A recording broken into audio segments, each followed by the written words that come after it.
I am excited to premiere episode 2 of Polkadot Behind the Code, which discusses how far we've come with the build over the past few years. So with that, I present the premiere of Polkadot Behind the Code, episode 2, The Build. The other side is the development toolchain. I was always interested in continuing to build, to create. So I built the company that I want to work in. A company that's focused on helping the world get the best out of blockchain.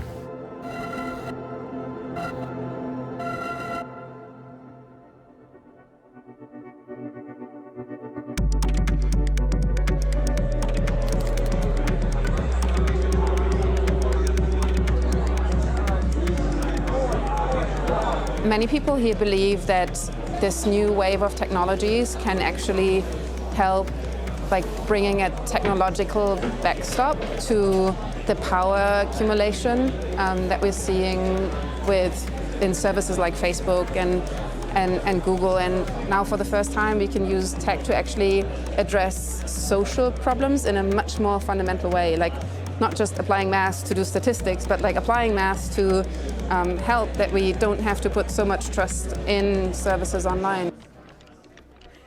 We have, I think, the best team in the ecosystem. So we don't use other people's technology, we create our own. And much of what we do is, if not strictly research, it's certainly substantial innovation. So we take research-grade material and we turn ideas into products.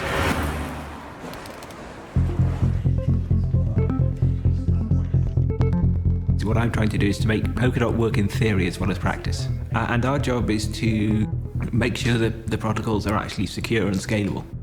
So blockchain, it's kind of an adversarial environment. You can have something, you can deploy it, it can work in practice, and then someone can find something which completely breaks it. Then we kind of know that this block could be finalized. So you think of all the possibilities, you come up with one that works, you discuss it with other researchers, we try and poke holes or think of new ideas to improve it. Once we think we've got something good, we'll start talking to developers. And every now and again, us and various people from Parity will have some sort of retreat, and we'll get around the blackboard and discuss all the open problems in Polkadot.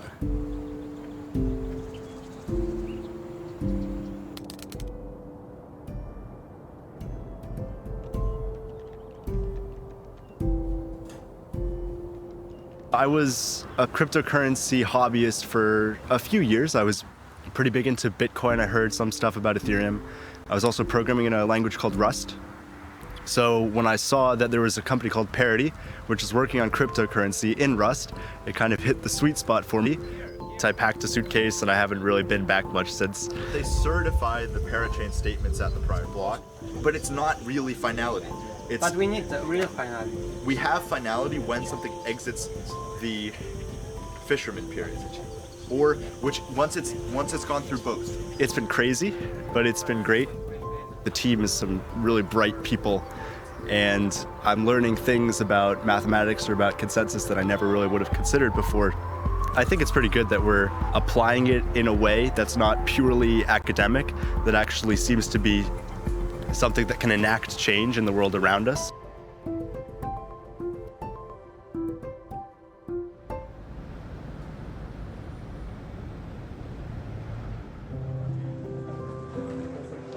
We want to build decentralized applications that will provide great user experience and functionality. In this new space, we have a lot of things are already being built, so there is a lot of components out there, but they're all very, very disjointed. So many teams are working in separation, so rather than building on top of each other's technology, they kind of reinvent every time the whole stack from scratch. There has been a lot of focus on just the protocols without thinking how they will be used in the end by the end users. In order to better coordinate ourselves, we need some sort of framework that will allow us to better see how they fit together.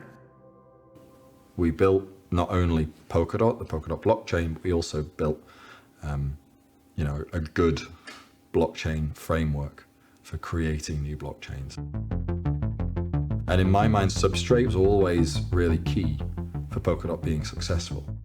Polkadot, you might think of it as like a token or a blockchain, but actually What's very important is that Polkadot as an ecosystem has a really good, at least one really good framework for building new blockchains. Because Polkadot's only going to be successful if it's got a lot of successful blockchains working within it.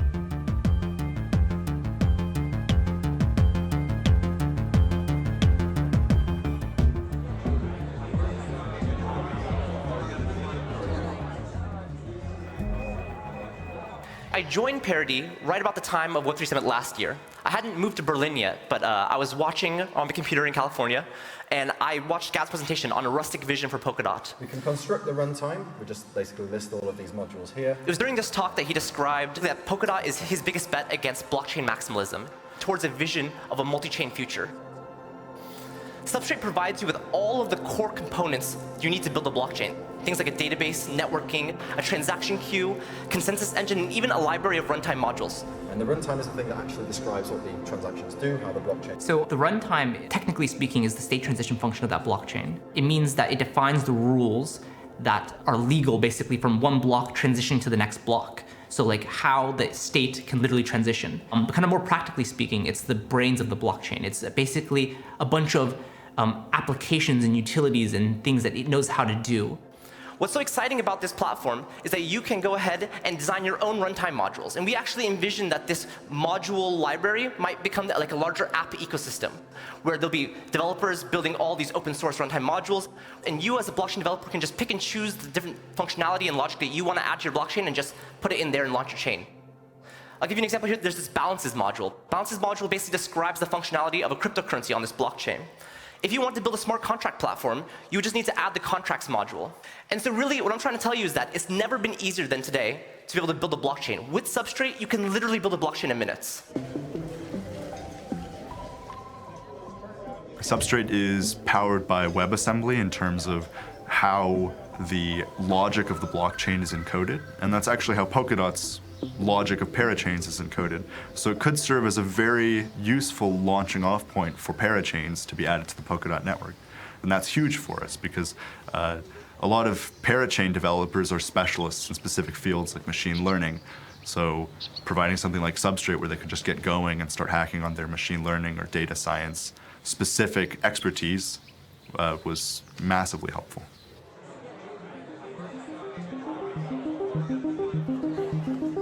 So what Substrate gives us is this little toolbox. So it doesn't matter if you are the relay chain, like Kusama or Polkadot, or if you are a parachain that's connecting to these relay chains, or if you are your own chain running somewhere on your own. If you want to make changes or add modules or add features, you can go through an upgrade process as long as you get go for governance, which in your case might be council, a technical committee, and a democracy, like we've got on Kusama and Polkadot. Some chains have only got technical committees. Some chains might decide to have a god like pseudo power, but through these mechanisms, you can actually schedule upgrades.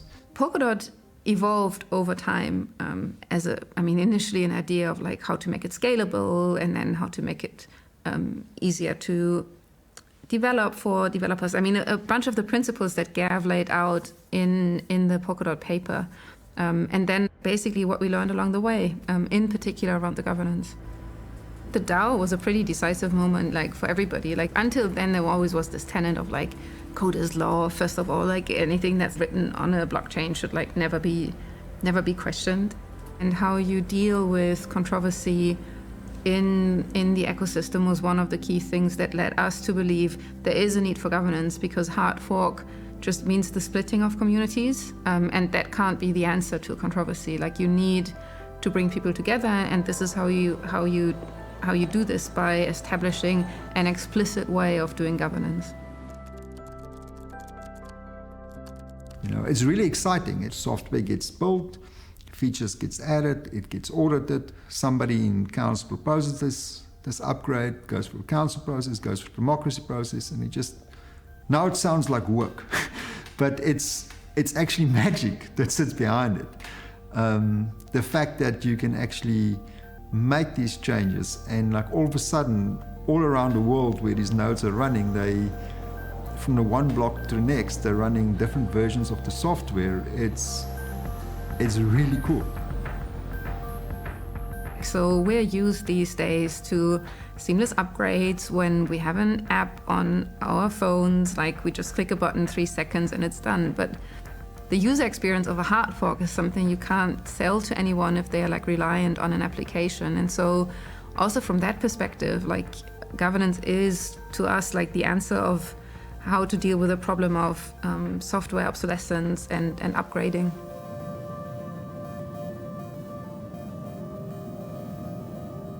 So in Polkadot, we care about bridges. We care about other blockchains, like, say, Ethereum, if we want to sort of communicate between them. And we have the trouble that they have different consensus systems. But because they're both capable of doing logic, what you want to do is say, can we prove to Ethereum that this is what's going on in Polkadot? So Grandpa, it's a finality gadget. It provides a mechanism to get something which is signed by 2/3 of validators, and if we can show that, then we can show that this is the thing that happened on Polkadot. So Grandpa is like a kind of Byzantine agreement thing. To finalize any block, it absolutely has to have 2/3 of people voting for it at some point. One of the things about working in something more the theory end before is I'd prove something and we'd write a paper and it would be amazing, and no one would ever use it. So here I can come up with something new like Grandpa and prove it works, and then within a month Rob Powerbike came along and started coding it. And now it's in deployment, used by systems in the real world. It's not magic, it's maths and crazy cryptographic assumptions, but it works. For the specification, we don't care about how databases have to be. The context of blockchain is still one that is innovating. We're still very slowly climbing up the ladder of sort of comprehension as to how it's going to affect things and how business and enterprise and indeed the economy of the world will change around it. We can compare it to the days of the computer as the computer progressed through the 80s and the 90s. It was very difficult to keep things compatible from one computer to the next. It means that newcomers to it don't want to invest too much in the current generation because they knew that the next generation is just around the corner and it will massively devalue and undermine any of their investment in the current generation. We don't need to make that trade-off between innovation and adoption. With Polkadot, we can have both, because we can have parachains, these independent blockchains on the Polkadot, and if we want to innovate, we can add new independent chains that can still interoperate with the older variants. It means that there's an upgrade path so that when the next generation, the latest and greatest, comes along, there's a way that you can move over to it, there's a way that you can use it. You're not stuck out in the cold on your previous generation. Really, it's 1969 and we're trying to land on the moon here. There's this huge early technology, very, very difficult. Let's zoom out and look at the big picture. What do you think are the real advantages of decentralization? We all, I mean, who of you has had their data stolen or leaked at some point? Totally. So, I mean, this is really, these issues will become much bigger, and what we hope to build is basically the infrastructure for having a much safer decentral web. Darren. I think this is one of the reasons why Bitcoin actually sort of was a real zeitgeist, in that, you know, people felt, at least the technologically minded ones, but I think increasingly more sort of mainstream people are of the opinion that they don't need to trust the central bank or politicians or systems that are fairly obscure and opaque. They can actually use something that is more or less the same as the cash in their pocket or the notion of gold. That, I think, is part of the whole sort of notion of blockchain and crypto and what it's delivering. Decentralization is sort of a means of delivering it. So it's going to be an interesting 5 or 10 years. I'm very excited about what Gav is working on. I've known Gav for a long time, and I think he's just one of the great minds in the space. If we head to the part of the code base. We are a diversified investment fund that invests exclusively in blockchain protocols. We manage $200 million, and we have backing from Andreessen Horowitz, Sequoia Capital, Union Square Ventures and the Founders Fund, among others. I think that for the first time, there's enough users broadly in the cryptocurrency space to start making smart contract-based businesses viable. I think we're going to see more and more decentralized corporate structures where capital can be coordinated from all around the world using blockchains. And that whole new kind of financial system is all totally interoperable, permissionless, and extensible. Once we get to scalable systems that can handle the kind of traffic that you might see on a service like Facebook, then we can start building those user-facing applications and financial services that actually are very useful for the average person. The reason that I'm so interested in cryptocurrency as an investor is that, to me, a lot of the work here is bootstrapping monetary systems from zero in a totally open source way, where it's opt-in and interoperable and permissionless, so anyone can build anything they'd like. To me, if it plays out the way I think many of us in this room think it will, it's likely to be the greatest investment opportunity humanity will see in this era, definitely in my lifetime.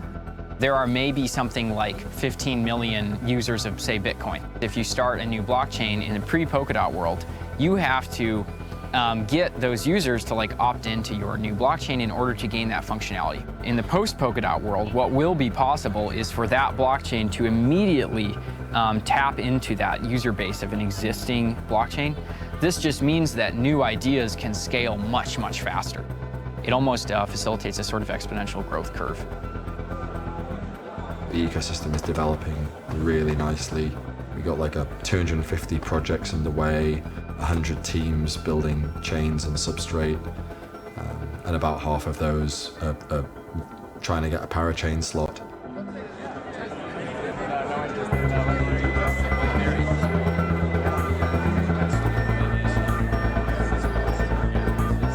The idea of Polkadot is one that facilitates other projects, other teams, other chains to do as much that they can as possible without Polkadot getting in the way.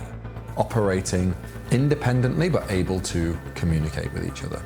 Celebrating the fact that there are many chains rather than trying to force everything in under one chain and one economy. I think that's probably the most powerful bit of ethos that Polkadot has.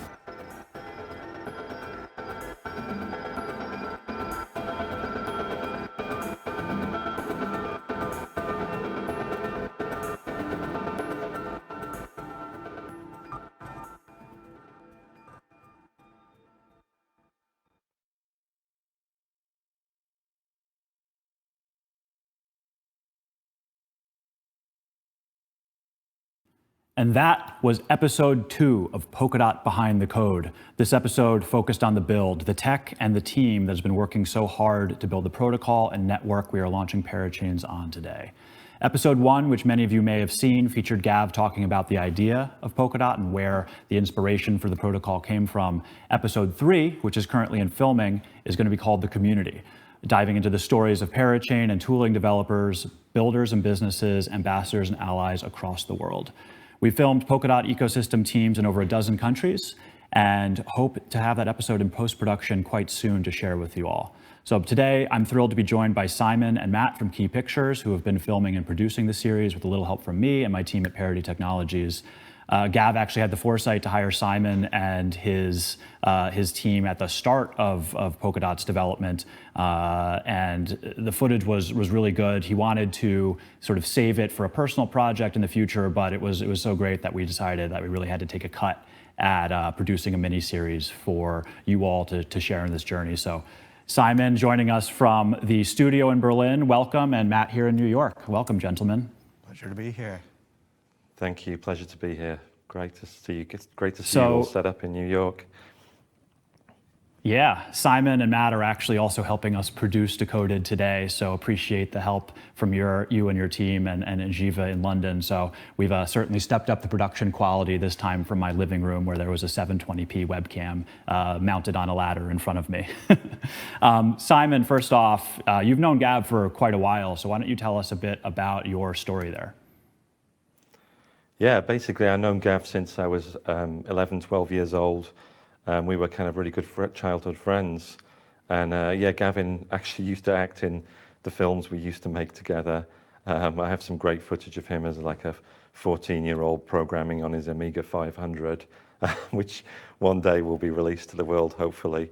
Yeah, and then basically, so we kept in touch over the years, and then as it turned out in 2017, Gav got in touch with me and was like, "Oh, are you still making films?" And I was like, "Yeah, that's still what I'm doing."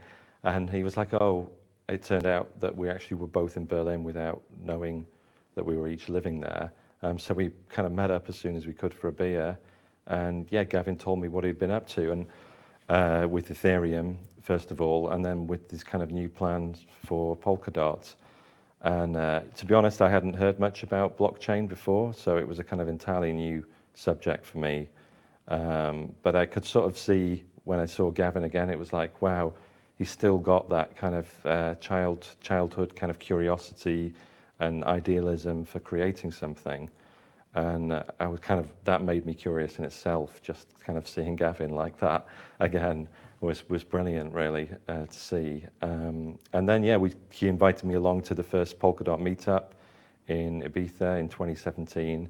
And then I met lots of other people, this great sort of team that Gav had assembled, of often really young guys and young women as well, who were all just enthusiastic about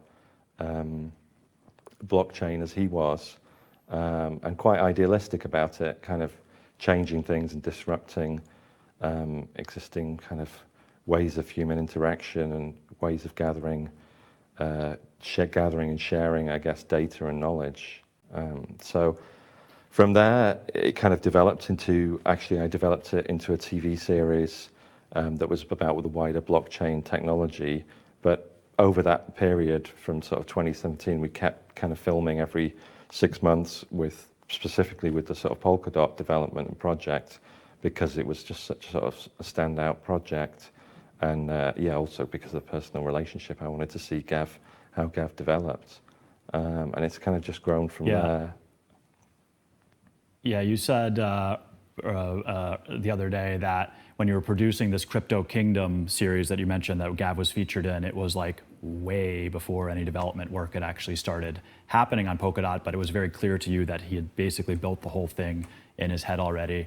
You've had a bit of a privileged role, right? Like you said, sort of being able to have a bird's eye view and be able to sit down with folks like Rob, young Rob, as we saw in this last episode, and sort of see him grow up alongside the protocol.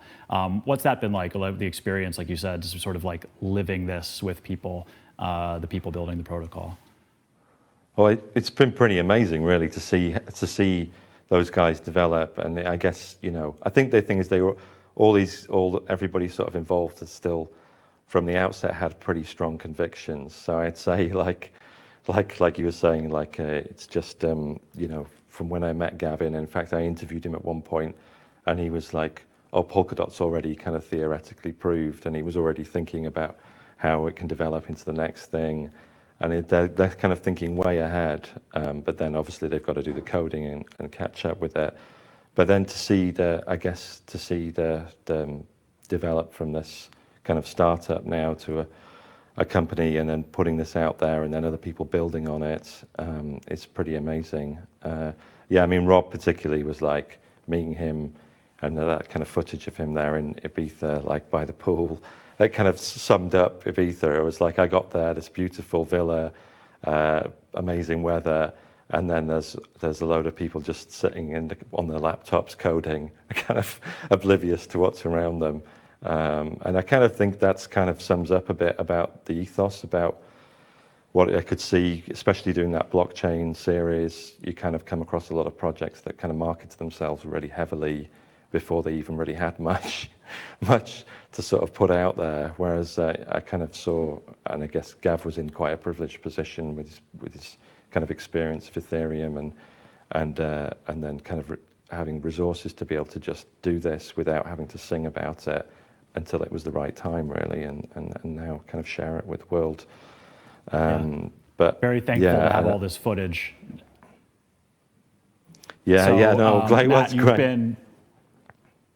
Matt, you've been working pretty hard filming some of the community projects for this episode 3. you've spoken to a lot of people so far. Anything that's really stuck out? And then maybe if you wanted to go into some of the challenges associated with filming in the last couple months to a year. Sure.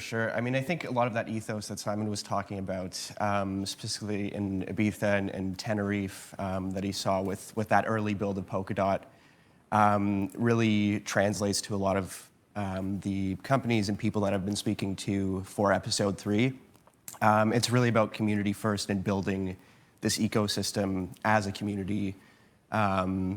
And that's been shared across the board. So I've spoken to ChainSafe in Toronto, and I spoke to a community ambassador in Toronto. And I guess also the diversity that's coming up with the ecosystem as well. You're kind of seeing it early days in this idea of a potential for growth and for diversity, and now it's coming to fruition. At the same time, it has been a challenge throughout this entire pandemic. We've started, I think, the first filming that I had was in Berlin with an interview with Gavin, and it was right around the time that the pandemic had just started, so everything had shut down, and we had to kind of just pivot and create this balancing act of this ecosystem is growing, but at the same time, we can't get out there. It's not as accessible to do so. So it's been a balancing act, and yeah, we've managed to, I think, throughout the past year, just still get out there and talk to a lot of the communities that are growing throughout the world. Yeah, still waiting on a couple of hard drives to be delivered from a couple of continents. I think we've shot on 4 continents at least thus far, and still waiting on a couple. They're literally in the air right now. So we're hoping to have episode 3 in post-production soon to share with you all in the coming weeks or months. Gentlemen, really appreciate you both being here today and the work that you've done helping us tell the story of Polkadot. It's an incredibly complex protocol, and having resources like this to be able to share with the community and tell the story in a really concise way has been, I think, exceptionally helpful for a lot of people. So appreciate you both for being here today.